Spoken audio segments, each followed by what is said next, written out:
Good day, everybody. I'm very pleased to introduce a friend of the club. Peter McAuslan has spoken to us before. He's been a member of the club and he has fans here today because everybody likes beer. Although Peter is now in the cushy little town of North Sutton, he's originally from Lachine, Quebec. He graduated from Sir George Williams University in 1972, which is the same year that I did, and it's the last year that it was called Sir George Williams University. I don't know about you, Peter, but I received a degree from Concordia also about 8-9 years ago. They sent it out to everybody who had graduated from Sir George, because nobody remembers what Sir George was. I didn't get a copy of that, no, but I did. I was aware of that. Okay, you were supposed to have graduated, mind you. Yes. Peter was Secretary General of Dawson College in Montreal in 1987, when he left to establish the McAuslan Brewing Company, which was a groundbreaking and an internationally respected award-winning small brewery. He served as director of many industry and community boards and has received awards and distinctions, most notably the McGill Management Award in 2002, and an award of distinction from the John Molson School of Business of Concordia University in 2008. He was named Personality of the Year, thank you very much, in the category of Business and the Arts by the Conseil des Arts de Montréal, and he was been awarded the Order of Canada in 2018 for his pioneering work in the development of the small brewing industry in Canada.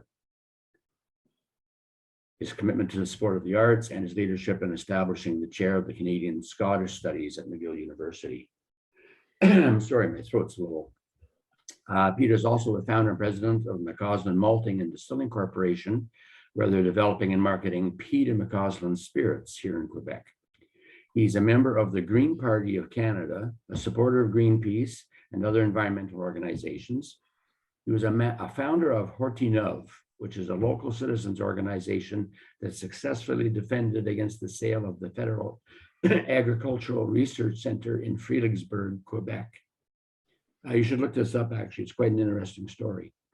He supported fundraising initiatives for the Rudder Valley Land Trust and was director of the Mount Echo Land Trust from 2018 to 2021. He's recently published Brewing Better Beer, the story of St. Ambroise and the birth of Quebec craft brewing. He and his wife Helen share their Sutton home with 4 dogs. We'll find out later what kind of dogs those are. And Peter, we're delighted to have you here today. You've got about 20 minutes, 25 minutes to convince us and to drink more beer, and then we'll have some questions for you afterwards for sure. So the floor is yours, sir. Thank you very much. Great introduction, I must say. I don't know who wrote that CV, but I hope most of it was accurate. In any event, it's a pleasure. It's always a pleasure being with the Westmount Rotary Club. At Dawson, those who memories stretch back as long as mine do, at that time, Dawson wasn't necessarily a beloved institution in Westmount. We were down in Selby Street, the old Selby campus, and then we were moving up into Upper Westmount, and I think the good citizens were somewhat concerned about these rabble-rousing, marijuana-smoking folks coming up from Selby Street. So as my role was Secretary General and Community Relations was part of the deal, I joined Rotary in order to establish at least a beachhead with kind of the key members of the community that shaped a lot of the attitudes within Westmount to try to sort of build our credibility as an organization.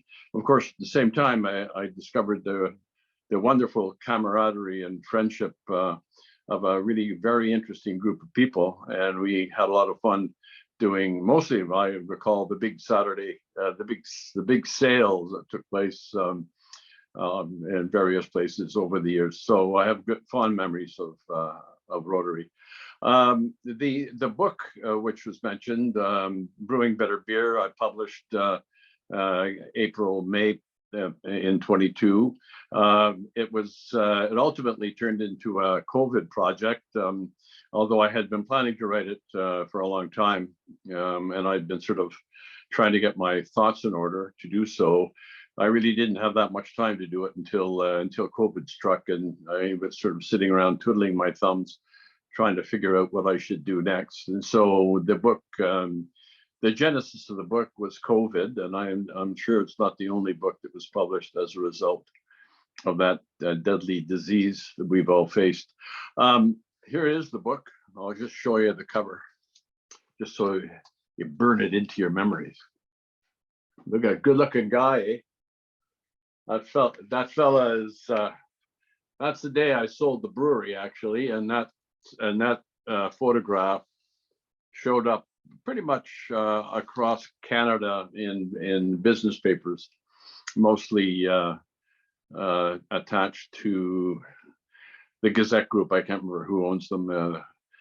In any event, so and then ended up, it must have been a quiet news day, so they sort of used that picture in the story right across the country. So I used it for the book after having to pay to acquire the rights.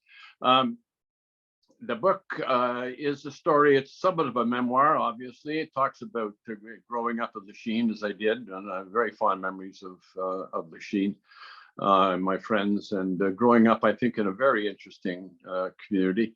And they had a lot of brewing roots, of course, Lachine, which in some ways piqued my interest. And for those people who ultimately read the book, you'll see the evolution of my interest in fermenting pretty much anything that could turn into alcohol. Everything from wild grapes that grew in when the old Lachine golf courses still existed. You could find wild grapes. You could do anything you wanted. My mother aided and abetted by making dandelion wine with me. So we did all sorts of stuff of that nature. I guess the core of the book is a business story. Ellen and I started this thing in '89. We sort of did the usual. We had to sort of raise money. At that point, there was something called a spec, which allowed people to write off their investment against their provincial income tax. So I thought it was a brilliant plan, something developed by a certain Mr. Parisot, and I think he was brilliant in his assessment of the need to support the startups of small independent companies in Quebec, and it certainly helped us.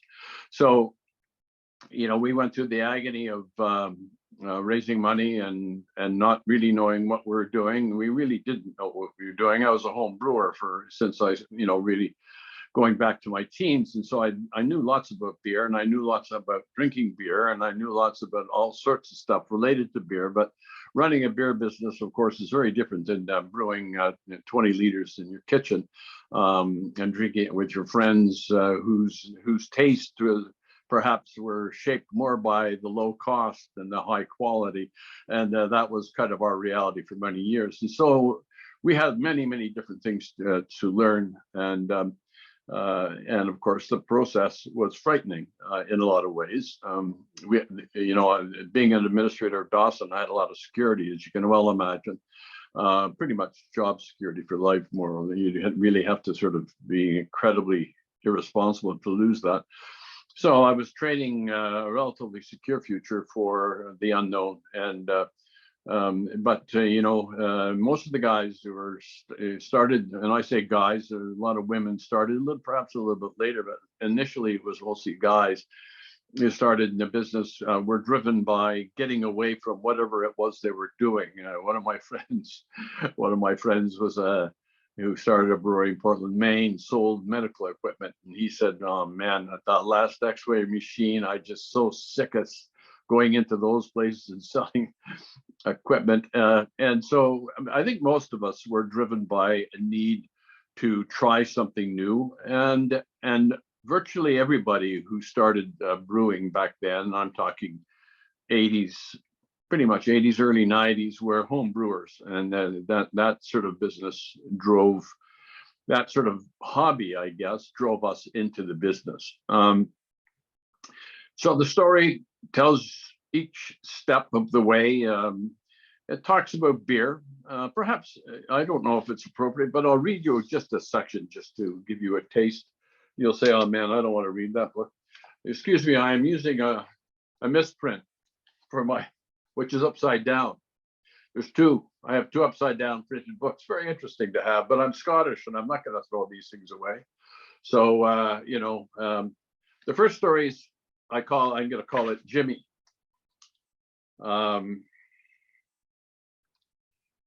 We were learning at the beginning how to bottle beer, and that's a very sophisticated thing. And of course, shelf life is really shaped upon how well you do it. And the more oxygen you get caught up in a bottle of beer, the shorter the shelf life is. So you'll see in this brief story about what we were trying to do. As we were learning, even with the best techniques of beer bottling in the early days, each packaging would generate a number of cases we call short fills, short on the required volume and high on dissolved oxygen. These bottles had a very short shelf life and could not be sold. Some were put aside for staff, but sadly, there was too much of it. A solution to this situation arose by solving another problem. Each batch of beer brewed would produce about 2 tons of wet brewer's grains. We had no method of disposing it except by filling a dumpster. A costly and wasteful solution to dispose of a product that could be used as high-protein animal feed. After each brew, Ellen would shovel these hot, wet grains through the port on the side of the mash tun into empty grain bags held by David Brophy, the assistant brewer. The two of them would fill about 40 such bags after each brew. Bill McKimmey, the ex-Coca-Cola bottler from Lachine, introduced me to an acquaintance of his by the name of Jim Shamika. Jimmy was energetic, hard-working, and hard-headed. He was a retired baker in his mid-60s, rumored to be wealthy from the sale of his bakery. He was a big man, always attired in farm overalls and farm-duty rubber boots. He dressed in this fashion regardless of the season. His head was shorn, his face grizzled, and unfiltered Buckingham cigarette continually hanging from his lip. Jimmy had hands like hams with wide and crooked fingers. He had been a Golden Gloves fighter when young, and I thought his Balfour hands were the memento from those days. In fact, his hands got mangled in a dough mixer at the bakery, he told me one day, but arthritis was likely the actual cause. Jimmy had retired to a farm in the Lachute area with feedlot for cattle. He took up farming in order to, in his words, to keep out of trouble. As if farming was not enough during the winter months, he would clear the snow from the runways at the Mirabel airport in the middle of the night. Thus employed, he had no time, as he said, to drink too much. Jimmy was toothless. He had resolved the problem of bad teeth by having had his son remove them with pliers, his only anesthetic coming from a bottle of rye whiskey. The dental surgery was performed in the barn of his farm. We made a deal with Jimmy. He would pick up the bags of grain for his animals twice a week. We might get some beef in exchange. It was a good deal, and the beef was outstanding. On one of his visits to our facility to pick up grains, Jimmy noticed the cases of short fills. He asked about them and suggested he could save us the work of emptying the bottles. Jimmy had a network of farming friends with whom he traded the surplus grains he took from us. There was too much of it for his needs. He traded the extra grain for firewood or other goods and favors. He suggested that he add short fills to his bartering circle and would pay us the bottle deposit for the beer. He assured us that the cattle would enjoy the beer. This was an elegant, if irregular, arrangement. The short fills disappeared and no staff time was wasted emptying bottles. Jimmy would arrive each morning we brewed, sometimes directly from clearing snow at Mirabel. His old but reliable bread delivery truck would be filled with steaming bags of wet grain and short-filled bottles. As Jimmy drove away from the brewery dock, he would trail steaming brewer's wort as he went.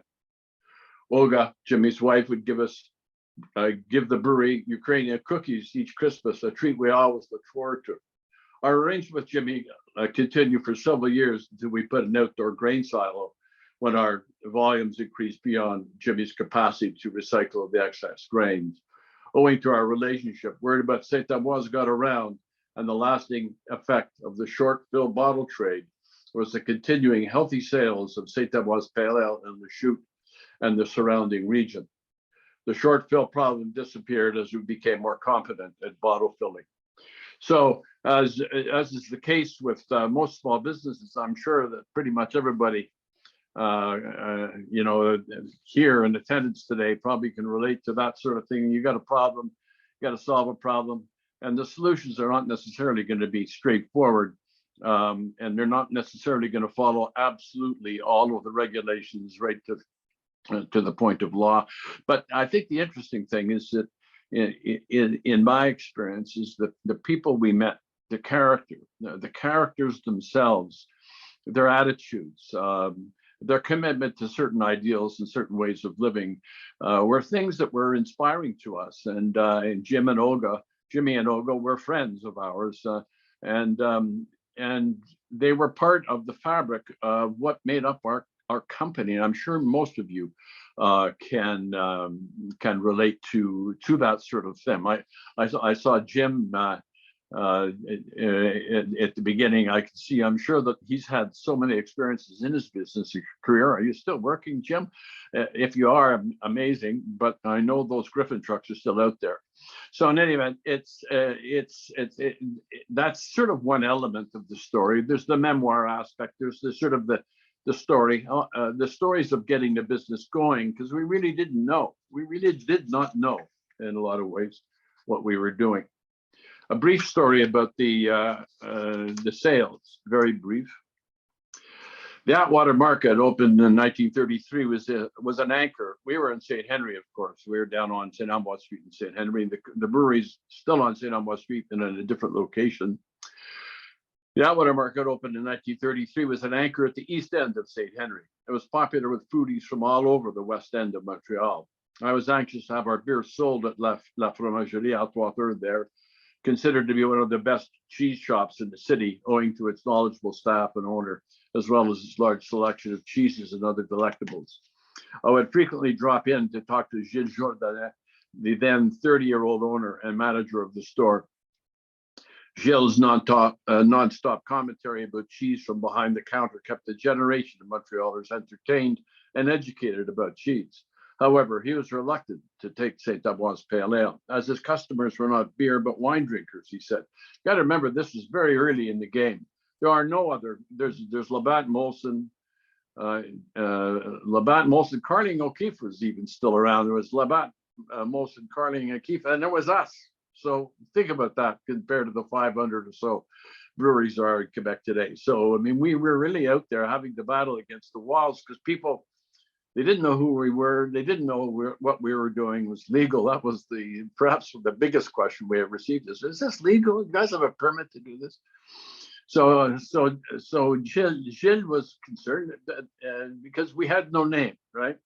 In any event, excuse me, I've lost my place. However, he was reluctant to take St. Ambroise Pale Ale, as his customers were not beer but wine drinkers, he said. He told me he carried cans of Dow Ale. Some of us will remember that. To sell to market farmers who purchased beer from him on closing their stalls on Saturday evening. I kept after him and eventually wore him down. He finally took 5 cases of St. Ambroise, possibly more to get rid of me than because he believed in the product. It sold out instantly. The Fromagerie Atwater became one of their best clients. More than 30 years after I convinced Gilles to try our beer, his shop, now run by his daughter, sells 850 varieties of cheese and an enormous selection of Quebec microbrewery beers. McAuslan products are still prominently featured amongst them. So, you know, we were in that incredibly enviable position of being out there alone.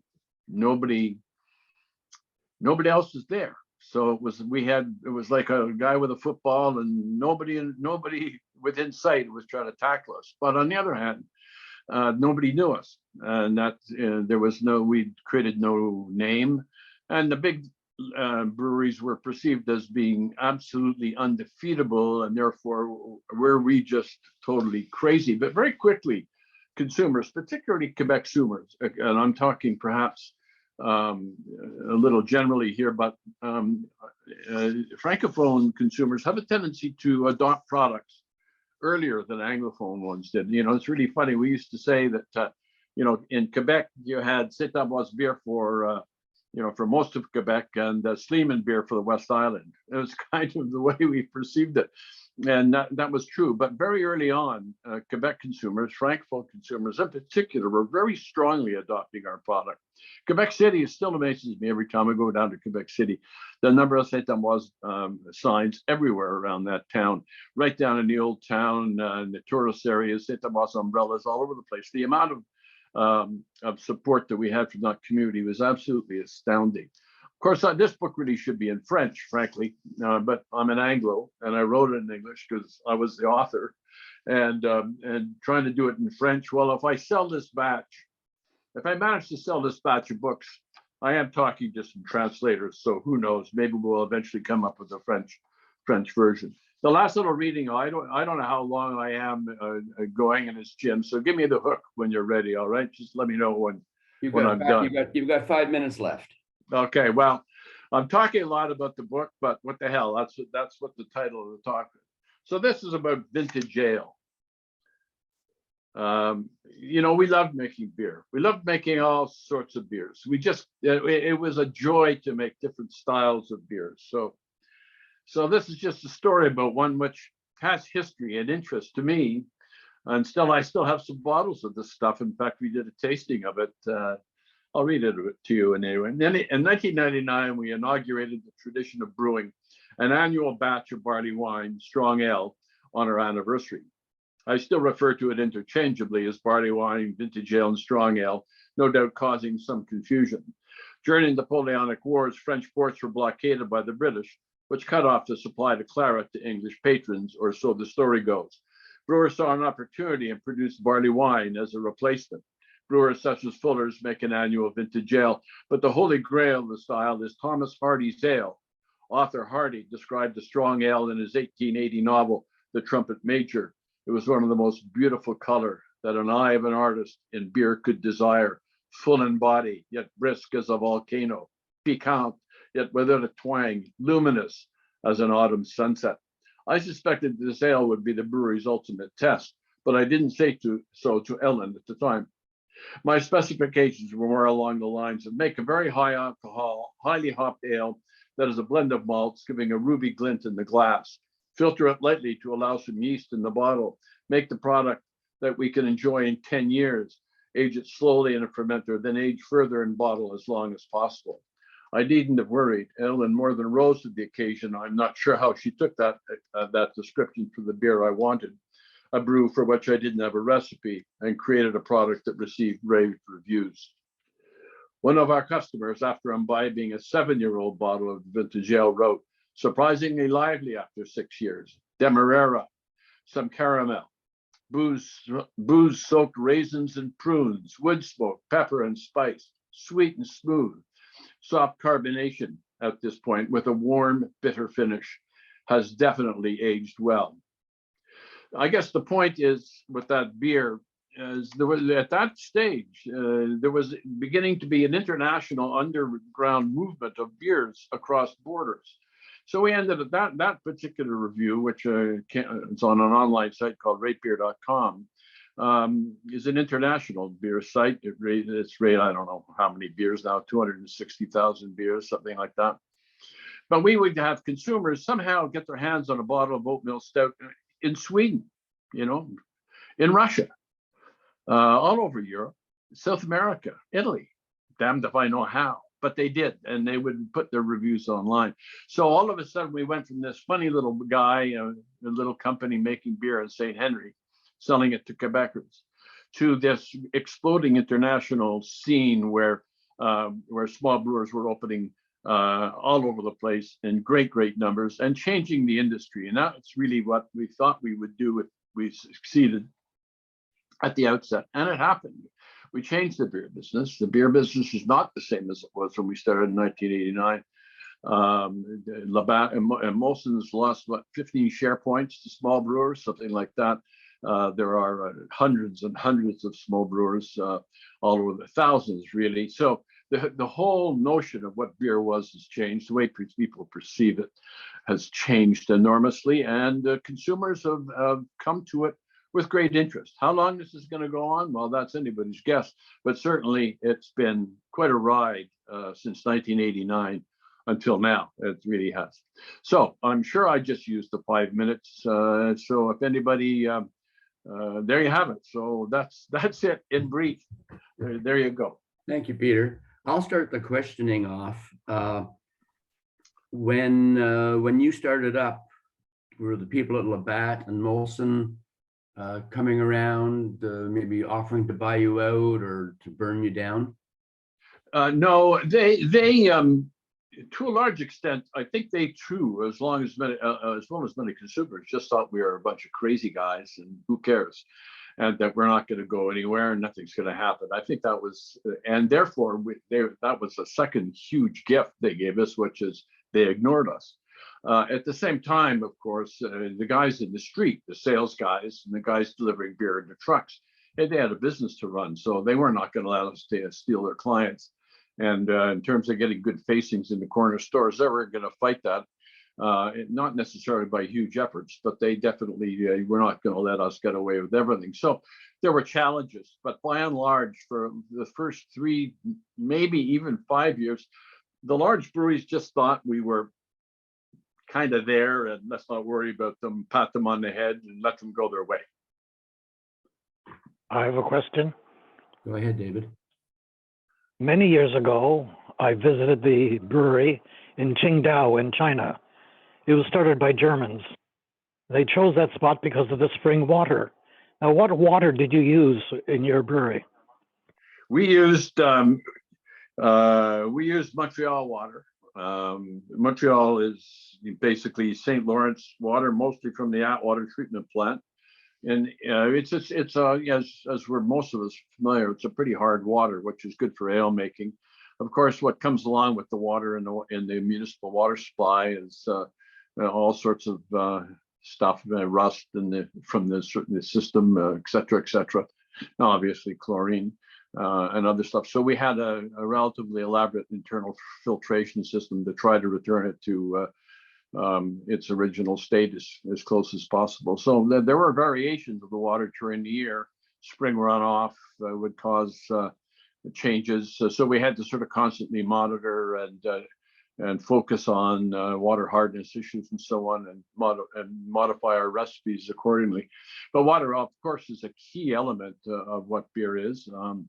Hard water has been a tradition in Montreal for ale making, going back to when John Molson sort of started up on St. Mary's Current. And ale making is hard water. There's a good relationship between those two. So there's nothing wrong with our water, but we couldn't say that we, friends of mine in Ontario, went to the problem of shipping water from a well up in the hills, I don't know exactly where, and from well water, and using it in their production. Of course, it was costing. They were bleeding to death financially, so that didn't last very long. So I'd say most guys in the industry here are using municipal water supplies. Would be the norm. Rod DeCourcy, would you like to have a little say so? I'm glad to see, President Jim, that my son Andrew joined us a little after the beginning of the meeting. But he happens to be a very close neighbor of Peter, I think a couple of 100 yards down the road. Well, but if I peek out the window, I can see his house. Okay. Well, he's a bit more of a connoisseur of the beers. I was a quantity guy and held the record at Cambridge for many years. But I think your story is fascinating, and the mere fact that you could use Montreal water is incredible. I thought it was just sewage in those days. Well, I'm sure that I have no idea exactly. I mean, we did, I think, a pretty adequate, more than an adequate job in polishing the water up. But as you read more and more about water chemistry and recognize that there's all sorts of agents that end up, in what municipal water supplies, I do sort of reflect upon that a little bit. We used to the area just west of McGill Street in really what was Griffintown was where a lot of the older breweries, Dawes, Dow, other breweries started up, and they were using artesian well water there. And they also, the breweries that started up around St. Lawrence Street in that neck of the woods between St. Lawrence and Saint Denis, along that area around Ontario Street, there were quite a few little breweries up there in the 19th century, and they are also using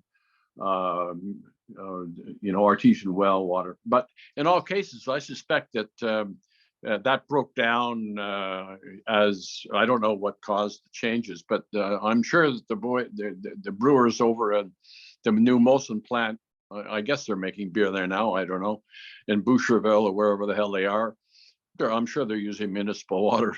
I'm sure they're not digging a hole and pumping it up. I'm sure they're not doing that. So yeah, I mean, but that's a challenge. And of course, as we've destroyed our water supply virtually everywhere, contaminated virtually everything, as we are doing to virtually everything in our world, this becomes a challenge.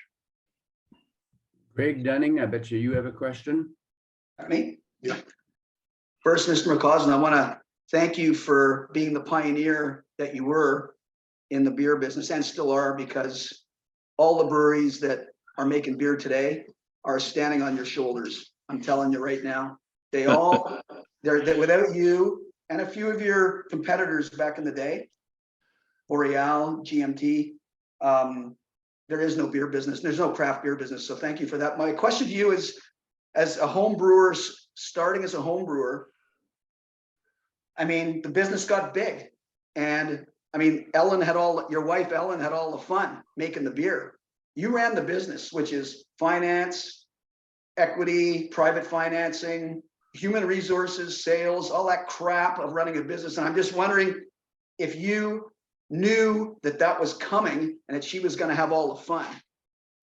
Well, in fact, it's a great question, because she kept saying to me, because my intention was to be the brewer, and she kept saying, Peter, good luck with that. Good luck with that. Who's going to sell this stuff? Who's going to run this thing, Peter? And that's how, strangely, how she ended up becoming the brewmaster. I said to her one day, I said, would you like to give it a shot? And she said, well, I've got no experience. I said, well, none of us have any experience. So I mean, but the story of her becoming a brewer is interesting, I think.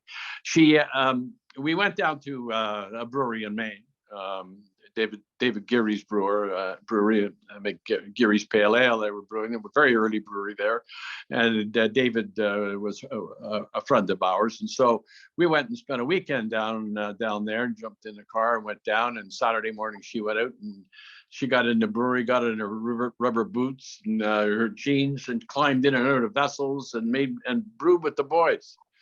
And it is largely a group of boys or young men, and she said, I think I can do this, Peter, and she's smart.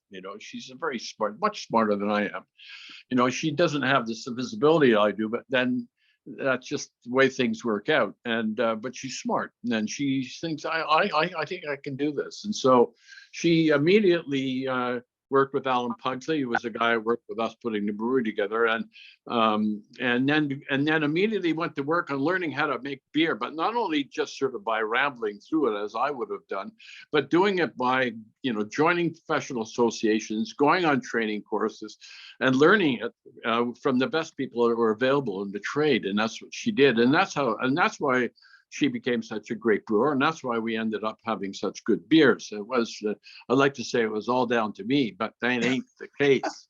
So yes, and the sales is always fun. The beer business is kind of hard not to love. But I had so much fun with people in the trade and even the competition. It was one of those industries that there is a feeling to that industry. There's a great story that was told by the old owner of Genesee Breweries, and he said his father, and this I'm going back now a couple of generations. They were in New York City or something like that, or Buffalo, and they were going down the street in their car, and the traffic cop, he said, every time they came across a traffic cop, they'd stop all the traffic and let them go through. And the kid would say to his old man, "Why is that?" He says, "That's because we're in the beer business." I don't know. I don't know if it's a true story, but it's such a great story, and it is emblematic of the way you feel in the beer business. But yes, it's the same crap. I talk in the book about the fear of and our bank, TD Bank, sort of screwed us by not giving us money to expand when we were making everything. We were selling everything we could make, and we ended up sort of buying equipment on cash flow, and then of course running out of cash and having no cash. And and I was sort of carrying the bag on all those rather less than pleasant things. So yeah, I didn't quite, and of course you don't know. I think it's like childbirth, although I've never had a child, and I don't want to be presumptuous, but you probably go into it without recognizing the pain that's involved. Well, I mean that's a really bad analogy, but you get the point. The thing is, you go into stuff without knowing what you're going to come up against. So she really owes you a debt of thanks, because she had all the fun, I'm telling you. Oh yeah, but she had all the fun. But she trained making beer. But she trained people, and we had a policy. We had a policy that people that joined us, we would pay for their training, an online brewing course that they could follow in segments, either one in Great Britain or one in the States. And we'd pay for them, and then 6 months after they got their training, they bugger off and start their own brewery, or they go off and work for somebody else. So I mean, she had to sort of constantly manage staff, and she's really good at that. And she was carrying the staff. I was managing the sales gang and the administrative group, but she had to run. We had I think 115 people at one point. Now a lot of them were in distribution, but she had to run a lot of the people, and she had a lot of work to do dealing with staff issues. She's a very competent woman. What can I tell you? I mean, we would not have succeeded without her. There's no question, none. And they're almost all women, but that really made our company work. Peter, I Peter? have a question. I have a question. Go ahead. Jim. Pete, here's something you might not have seen in a long time. This is a 2001 bottle of the vintage ale that you were talking about Yes. a few minutes ago. Have you had it? Came it up from the wine cellar.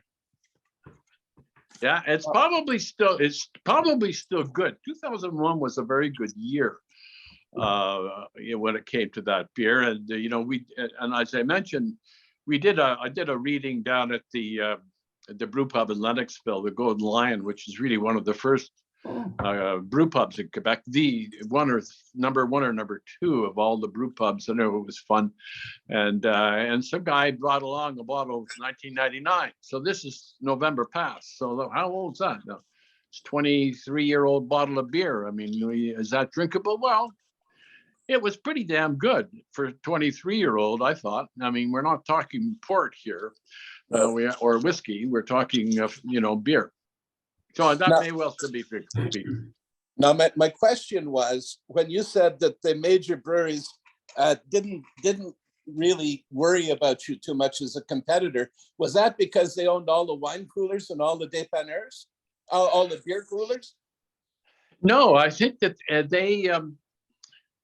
they'd sort of, I just think that they thought that we would start up and then die away. I believe that that's sort of what they thought. And then, of course, eventually they invited us to join the Canadian Brewers Association. And I think that was strategic to try to find out what we're doing and to sort of corral us a little bit. And that didn't last. 10 years ago, they kind of threw us all out. But, and because we were constantly trying to get, really one of the key things that the small breweries, I don't know if they're running over here now, but what the small brewers did is that we ultimately changed the tax structure for small brewers right across the country. Started in Quebec by reducing tax rates for small brewers by, I can't remember the percent, a significant percentage. And then ultimately doing the same thing with the national excise tax for beer. And that took place in 2006. It was a very long struggle. It's outlined in the book, actually, but it was critical. It was critical. All of a sudden, the biggest barrier for most small brewers coming into the trade was taxation. The taxation on your product and an excise tax that was built into the cost of goods. So it's not like you only were taxed when you sold, you were taxed when you produced, and the tax was a lot. So we ultimately reduced taxes on small brewers, but for the very smallest of the brewers by about 90%.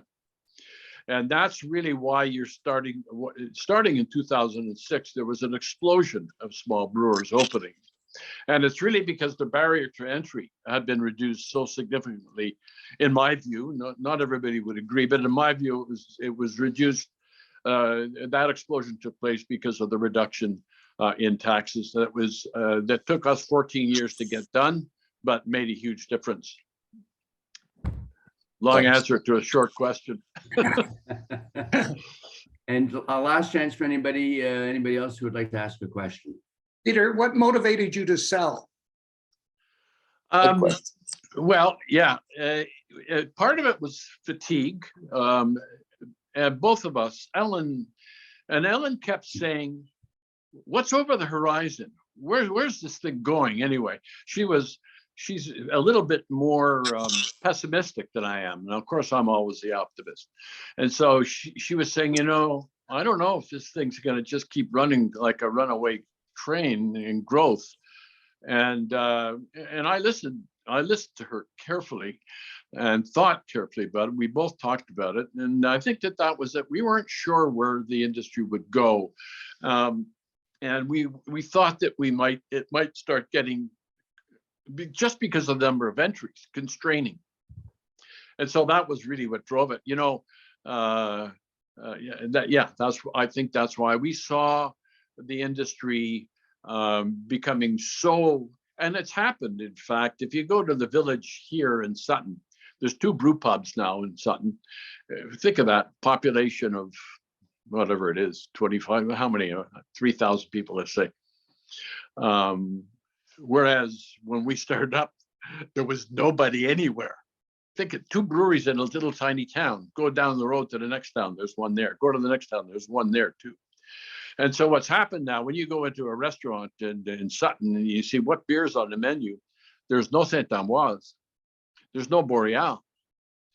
What it is that whoever the most recent small startup is in the area is what they're selling, whether it's Shepherd beer or whether it's in other words, what we did is happening to the medium-sized breweries now. They're being attacked both by Labatt and Molson, who are buying smaller breweries now, and they're being attacked by the little guys from the bottom without necessarily being directly attacked. It's just a process by which the market share is changing. So, and now, of course, what we read about in the Globe and Mail this morning, I don't know if people read about that, and that's going to be a new thing, is the attitude of people changing strong. The younger generation is really turning away from alcohol consumption, and the medical community is now targeted all alcohol. Any level of alcohol is dangerous. And so we're going to start seeing other dynamics which are going to shape the agenda. Now, we didn't see that coming for sure, but we did see the internal competition within the industry itself. And so that's really, it was a combination of those factors, Jim, that drove us to sell. But we were also tired. We were wrecked. Okay, thanks, Peter. I have to say that, Rotary, when we have guest speakers, we don't normally pay an honorarium or, pay a bucks here. But you've obviously done okay today, because I know that in the last 30 minutes, you've sold at least 1 book. Well, that's good. That's good. I've discovered that selling books is not like selling beer, by the way, but that's another story. Well, it's 1 per person as opposed to 1 case. Yes, as they used to say about beer, it's really just rented. Yeah. Peter, thank you very much. It's it's interesting. The conversation didn't go the way that I was expecting when we started, and I'm glad. The tales and the stories that you have for us are really entertaining, and I think you might sell more books than you think. Well, that's great. Well, look, you know, I'm very touched every time I come listening to those 4 values, which are so much part of Rotary. They're still so true. They're so etched in stone, aren't they? Those are very touching values, and I know that you guys take those things to heart. And I know that in the work that you do, you've always taken that stuff to heart. So anyway, I'm very proud to have been a member. I'm very proud to be here today. So thank you very much. I know you have some real business to attend to. So I'm going to go down and have some of my pork and beans for lunch. The last question actually is, how come you're not a member now? I'm sorry? The last question we have is, how come you're not a Rotary member now? How can I missed that? How come you're not a member of the Rotary Club of Westmount now? Well, primarily because, well, maybe I could. Now, are you doing all the meetings from here on in online? There, yeah. Even when we go, even when we do them live, we're going to be doing hybrid meetings. Okay, well, look, you know what I'll do? We'll have to see how many books we sell.